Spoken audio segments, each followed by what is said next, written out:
Que se passe-t-il? Que se passe-t-il avec l'Allemagne? On avait fait une vidéo il y a quelques jours, lorsque la liste de l'Allemagne est sortie, pour vous demander à vous si l'Allemagne faisait toujours peur.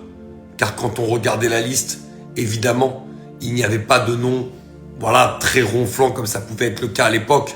Mais surtout, on sentait un déficit qualitatif par rapport aux équipes d'Allemagne de l'époque. Et quand on regarde le match ce soir contre la Slovaquie, on se rend compte que c'est encore pire. Et tout ça à même pas un an d'une Coupe du Monde, alors que sur les 2 dernières éditions de la Coupe du Monde, l'Allemagne n'a pas dépassé les poules. Très clairement, les gars, on est en train de trembler. Surtout que Musiala est blessé pendant 5 mois, il ratera tous les éliminatoires de la Coupe du Monde.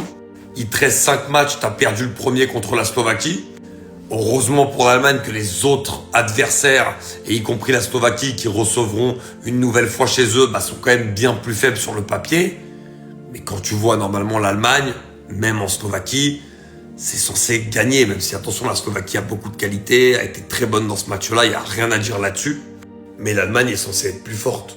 Et au-delà de ça, moi je trouve qu'il y a des joueurs, le début de saison de Florian Wirtz, il est difficile, mais bon, après c'est l'adaptation en première ligue, on va attendre. Goretzka, il est plus haut niveau qu'il avait il y a 2 ans. Au milieu de terrain, t'as des gros soucis. Devant, malheureusement, c'est plus aussi foudroyant qu'avant. Donc je ne sais pas ce qui se passe exactement. Il va falloir que Nagelsmann trouve la formule et bien vite, parce que la priorité, elle va être de se qualifier pour la Coupe du Monde.